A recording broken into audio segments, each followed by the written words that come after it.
বাংলাদেশ জাতীয় সংসদের আসন ১৩৩ টাঙ্গাইল ৪ সংসদ সদস্য পদ থেকে পদত্যাগ করছি। একই সঙ্গে মাননীয় স্পিকার, আপনার বরাবর আমার পদত্যাগপত্রটি প্রদান করছি। আমার ভুল ভ্রান্তি আছে, ত্রুটি আছে, কিন্তু মনুষ্যত্বের স্খলন নেই, মানবতার প্রতি বিশ্বাস হারাই না, যত বড় আঘাতই আসুক ধৈর্য হারা হই না। আমি বিশ্বাস করি আঁধার মানেই আলোর হাতছানি। রাষ্ট্র নিপীড়ন করলো, আমি ধৈর্য ও সহনশীলতার সঙ্গে মেনে নিয়ে তা মোকাবেলা করলাম। নিজ দল ত্যাগ করে কোনো রাজনৈতিক কর্মী যখন ক্ষমতাবাদী দলে যোগ দেয়, তখন সে ক্ষমতা ছাড়া আর কি চাইতে পারে? ওই ঘটনার মধ্য দিয়ে আমি এই মহান সংসদে উপস্থিত হয়েছি। আমি প্রথমে স্পষ্ট করে বলতে চাই,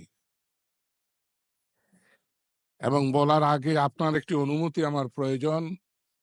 এই সংসদে আমি সাধারণত মৌখিক বক্তৃতা করেছি। আজকে একটি গুরুত্বপূর্ণ সিদ্ধান্ত বিধায় আমি একটি লিখিত বক্তৃতা নিয়ে এসেছি। আপনি যদি আমাকে অনুমতি দেন তাহলে আমি সেটি পাঠ করব। জি, পড়ুন মাননীয় সদস্য। মাননীয় স্পিকার, প্রথমেই বলে নেই, আমি মুসলমান, আমি বাঙালি, আমি আওয়ামী লীগার। এই পরিচয় মুছে দেওয়ার মতো কোনো শক্তি পৃথিবীর কারো নেই।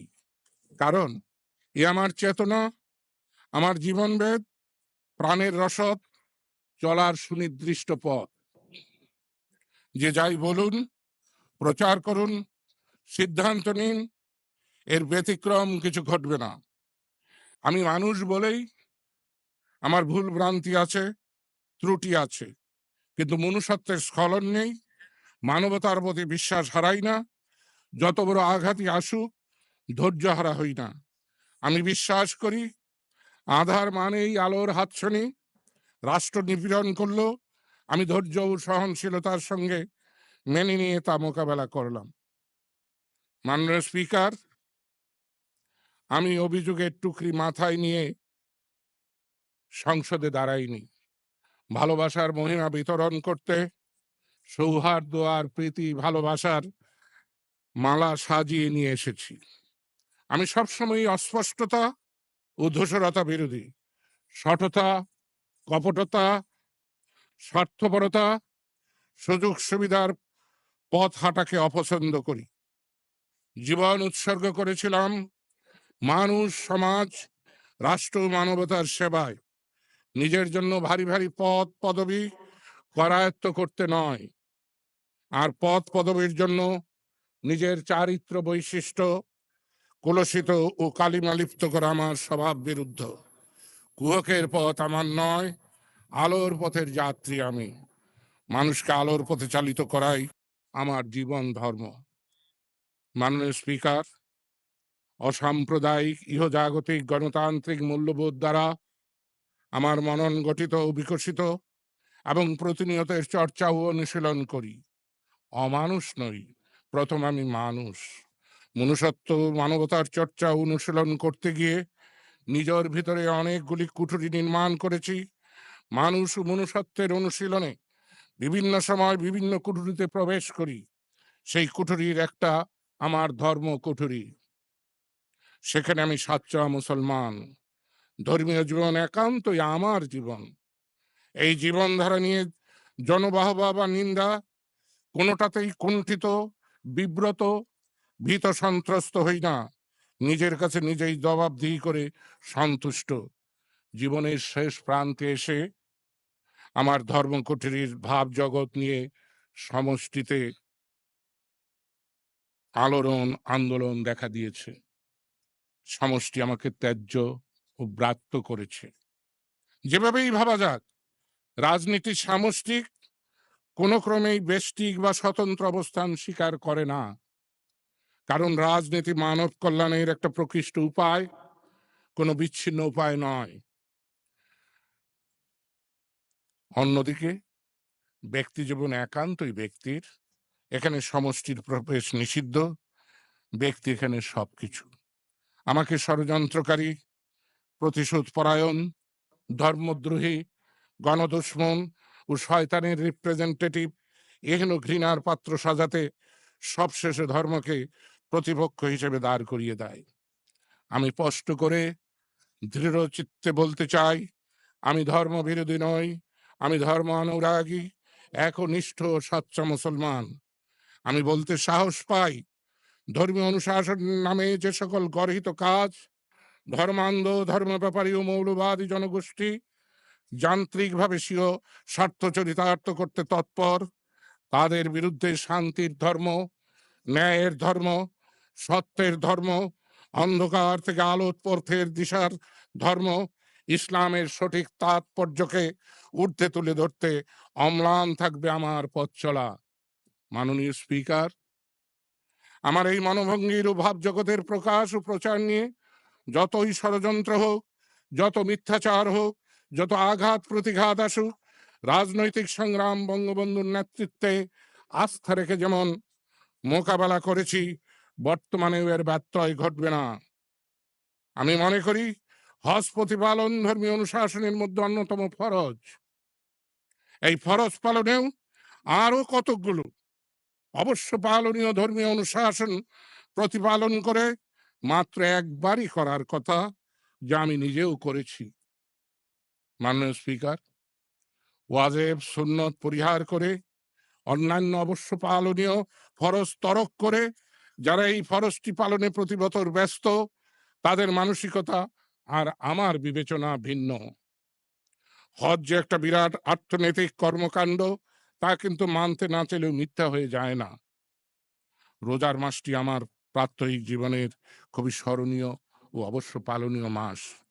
সম্পূর্ণ পবিত্রতার সঙ্গে আমি এই ধর্মীয় আচারটি পালন করি। এই ক্ষেত্রে সততা, কপটতা, ভানভনিতা কোনোটাই আমাকে গ্রাস করে না। সততা, কপটতা নতুন সততা কপটতার জন্ম দেয় বলে আমার প্রত্যয়। মাননীয় স্পিকার, মহানবী আল্লাহর প্রেরিত প্রতিনিধি, বিশ্বশ্রেষ্ঠ দার্শনিক, শূন্য থেকে একক প্রচেষ্টায় রাষ্ট্র প্রতিষ্ঠা ও পরিচালনে দক্ষ সফল রাষ্ট্রনায়ক, আমার চলার পথের আলোকবর্তিকা। আদর, ভালোবাসা, শ্রদ্ধা ও সম্মানে নিজের বুকে আগলে আব্দুল্লাহ পুত্র মোহাম্মদ বলে আদর প্রকাশে কুণ্ঠিত, ভীত বা শঙ্কিত নই। এই দুর্লভ মানব জীবন সামনে মহানবীর আদর্শিক পথ চলার নির্দেশনা থাকার পরও কি মহত্বের আকাঙ্ক্ষা ও সুন্দরের আরাধনা মনে জাগবে না? আমি তো নর্দমার কীট, দুর্বল ক্ষুদ্র নিকৃষ্ট কীটাণু কীট নই। মাননীয় স্পিকার, যতবার বলতে বলা হবে ততবার বলবো, তবলিগকারীরা যদি ধর্ম প্রচারের সঙ্গে সমাজ ও রাষ্ট্র চেতনা বৃদ্ধির দিকে মনোযোগী হতেন, তাহলে তবলিগের যে প্রভাব আমাদের সমাজ জীবনে প্রতিফলিত, তা আরো ফলবতী হতো, কার্যকর ভূমিকা রাখত। নবী করিম সাল্লাল্লাহু আলাইহি ওয়াসাল্লাম কখনো জীবনকে অস্বীকার করে ধর্ম পালন করতে বলেননি। জীবনের জন্য ধর্ম অপরিহার্য।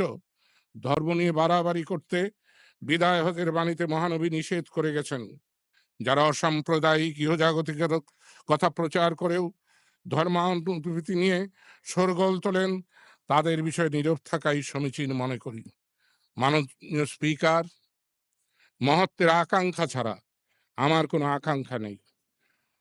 মহিমাহীন মনুষ্যত্বের চর্চায় কোনো কিছু বিকশিত হয় না। আমি আনন্দ বেদনাকে একই শান্ততায় গ্রহণ করি বলেই জীবনের কঠিনতম পরীক্ষায় দিশেহারা হই না, পথভ্রষ্ট হই না। এর মধ্য দিয়ে আসলে নতুন মাত্রায় উত্তীর্ণ হই। কঠিনতম পরীক্ষার মধ্যেই মানুষ তার স্বরূপকে উন্মোচন করে, সঠিক আকাঙ্ক্ষার জানান দেয়। দুর্ভাগ্যের মধ্যেই সৌভাগ্যের বীজ নিহিত, আবার সৌভাগ্যের মধ্যেও অবস্থান করে দুর্ভাগ্যের অঙ্কুর।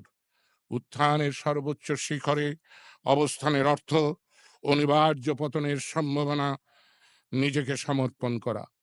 মাননীয় স্পিকার, সবার আগে নির্ণয় করতে হবে রাজনীতি সংস্কৃতিটা কি হবে। এ না করে উন্নয়নের মাত্রা যত বাড়বে, সন্ত্রাস, অস্থিরতা, টেন্ডারবাজি, সমাজ রাজনীতিতে হানাহানি ততই বৃদ্ধি পাবে। যেখানেই রুটি রুজি, আয় ইনকাম, সেখানেই ভাগ্যান্বেষী, জীবন জীবিকান্বেষীদের ভিড় বাড়ে। সুযোগের চেয়ে চাহিদা প্রত্যাশীর সংখ্যা বেশি হলে মারামারি খুনোখুনি হবেই, যতক্ষণ আমরা উন্নত অর্থ সামর্থ্যের দেশ না হব। কারণ খুবই সহজ, ব্যাখ্যা খুবই সরল। মাননীয় স্পিকার, দারিদ্র্য দূর হওয়ার পর বিত্তশালী হওয়ার প্রতিযোগিতা শুরু হবে। এই প্রতিযোগিতা কি যে ভয়ঙ্কর হবে তা অনুমান করা খুবই কঠিন। রীতিমতো স্বয়ংক্রিয় অস্ত্র যুদ্ধ আরম্ভ হয়ে যাবে। অস্ত্র কেনার অর্থ সবার কাছেই তখন থাকবে। তাই বলি, অর্থনৈতিক উন্নয়নের সমান্তরালে রাজনৈতিক, সাংস্কৃতিক ও চৈতন্যিক উন্নয়ন ধারা পরিচালন করতে হবে। পণ্ডিতি কিংবা ভয় দেখাতে এসব বলছি না, ইতিহাসের সাক্ষ্য তুলে ধরছি মাত্র। মাননীয় স্পিকার, যা কখনো বলতে চাইনি, আজকে তা বলতে চাই। আজকে আমার এই অবস্থান কুসুমাস্তীর্ণ পদ বেয়ে ঘটেনি, অনেক চড়াই উতরাই ভাঙতে হয়েছে। এমন বহিষ্কারের খড়গ এবারই প্রথম নয়। স্কুল, কলেজ, বিশ্ববিদ্যালয় থেকে 4 বার বহিষ্কৃত হয়েছি। নকল করার দায়ে, শিক্ষক নাজেহাল ও শৃঙ্খলা ভঙ্গের অভিযোগে নয়, বাঙালির আত্মপরিচয়ের সরব ঘোষণার কারণে। দল থেকে অতীতে 2 বার এই বহিষ্কারের খড়গের ক্রোশ আমার গর্দানে পড়েছে। দলীয় শৃঙ্খলা ভঙ্গ বা দুর্নীতিতে আকুণ্ঠ নিমজ্জনের অভিযোগে নয়, দলীয় কর্মকাণ্ড দুর্বল নেতৃত্বের বিরুদ্ধে রুখে দাঁড়িয়েছি বলে। মাননীয় স্পিকার, এবারও কিন্তু ধর্মনিরপেক্ষ, সাম্প্রদায়িক, ইহজাগতিক মনোভাব প্রকাশের কারণেই আমাকে দল থেকে বহিষ্কার, মন্ত্রিসভা থেকে অপসারণ, প্রেসিডিয়াম সদস্যপদ হরণ করা হয়েছে। আমার বিরুদ্ধে অভিযোগ উত্থাপন ও শাস্তিমূলক ব্যবস্থা গ্রহণ কতখানি যৌক্তিক সে বিচার অনাগত কাল গর্ভে রেখে বলতে চাই, খুব দূর অতীতে নয়, নিকট অতীতে প্রয়াত মোহাম্মদ হানিফ যখন বাংলাদেশ আওয়ামী লীগের ঘোষণাপত্র থেকে ধর্মনিরপেক্ষ, সাম্প্রদায়িক নীতি আদর্শ বাদ দিতে ওকালতি করেন, তখন তার এই তৎপরতার বিরুদ্ধে সোচ্চার ছিলাম। মাননীয় স্পিকার, তখন ধর্মানুভূতিতে আঘাতে অভিযোগ ওঠেনি, কারণ দল তখন ক্ষমতায় ছিল না, দলের অবস্থা এমন রমরমা ছিল না। হতাশাগ্রস্ত দল ছুটরা তখন আওয়ামী লীগ দলের নেতৃত্ব কুক্ষিগত করলেও এত বলবান ছিল না। নিজ দল ত্যাগ করে কোন রাজনৈতিক কর্মী যখন ক্ষমতাবাদী দলে যোগ দেয়, তখন সে ক্ষমতা ছাড়া আর কি চাইতে পারে? আর সেই চাওয়াতে কোনো দোষ দেখি না। ক্ষমতা করায়ত্ত করার জন্যই তো দল ত্যাগ, আদর্শ ত্যাগ, নীতির জলাঞ্জলি। মাননীয় স্পিকার, আমার যত আপত্তি তা হলো সংবিধানের ৬৬ অনুচ্ছেদের ৪ দফা উল্লেখ করে বাংলাদেশ নির্বাচন কমিশনে মাননীয় স্পিকারের চিঠিটি সম্পর্কে। মাননীয় স্পিকার, ৬৬ অনুচ্ছেদের ৪ দফায় বর্ণিত নির্দেশনা হলো, কোন ব্যক্তির সংসদ সদস্য প্রার্থী হওয়ার যোগ্যতা ও থাকার বিষয়। এক্ষেত্রে ৬৬ অনুচ্ছেদের ২ দফা এবং সংসদের ৭০ অনুচ্ছেদের নির্দেশনার ব্যাপারটি স্পষ্ট। এই স্পষ্ট বিষয়টি মাননীয় স্পিকার আপনার বরাতে ধূসর হয়ে গেছে। আমি বিবেচনা করি এই চিঠিতে সংসদের সার্বভৌমত্ব ক্ষুণ্ণ সংবিধানের অপব্যাখ্যা হয়েছে। মাননীয় স্পিকার, বিনা শুনানিতে এভাবে সংসদ সদস্যের আসন বিষয়ে সিদ্ধান্ত নেওয়ার ব্যাপারে নির্বাচন কমিশনকে চিঠি দেওয়া যথাযথ কিনা সে প্রশ্ন থেকেই যাচ্ছে। আমি আর কথা বাড়াতে চাই না। আপনি আমাকে সময় দিয়েছেন। বিদায় বেলায় শুধু কথা বলতে চাই, আমি মানুষের জন্য রাজনীতি করেছি, মানুষকে ভালোবেসেছি। বঙ্গবন্ধুর পদমূলে বসে মানব কল্যাণের শপথ নিয়েছিলাম। বঙ্গবন্ধু কন্যার নেতৃত্বে আমি অনেক চড়াই উতরাই পেরিয়েছি। আজকে আমার সমাপ্তি দিন। এই দিনে আমি কারোর বিরুদ্ধে কোনো বিদ্বেষ, অভিমান, অভিযোগ আনছি না। দেশবাসী আমার আচরণে যদি কোনো দুঃখ পেয়ে থাকেন, আমি নত মস্তকে তাদের কাছে ক্ষমা চাচ্ছি। আমি মানুষের ভালোবাসাকেই আমার শ্রেষ্ঠ মূলধন মনে করি। সেই ওয়াদা করে সর্বশেষে আমি বলছি, উপরন্তু অনুমিত হয়েছে আমার নেতার অভিপ্রায় আমি আর সংসদ সদস্য না থাকি। কর্মী হিসেবে নিয়ত নেতার একান্ত অনুগত ছিলাম। বহিষ্কৃত হওয়ার পর তার ব্যত্যয় কিংবা ব্যতিক্রম সমীচীন মনে করি না। ইতিপূর্বে আমার প্রতিবাদ ছিল প্রতিকার পাওয়ার, এখন দ্বিধাহীন কণ্ঠে কারো বিরুদ্ধে কোনো ঘৃণা বিদ্বেষ উগরে না দিয়ে,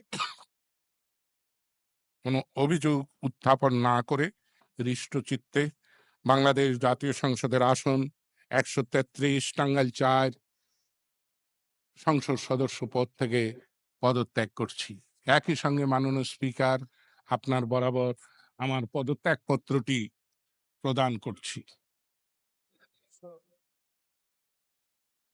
আপনি অনুমতি দিলে আমি পড়েও শোনাতে পারি। তার বোধহয় প্রয়োজন নাই। প্রয়োজন নেই। হ্যাঁ, আপনি আমাকে সময় দিয়েছেন, সেজন্য ধন্যবাদ। পুনরায় ধন্যবাদ। জয় বাংলা, জয় বঙ্গবন্ধু। শেখ হাসিনা সফল হন। বাংলাদেশ বঙ্গবন্ধুর সোনার বাংলা প্রতিষ্ঠিত হোক। আসসালামু আলাইকুম।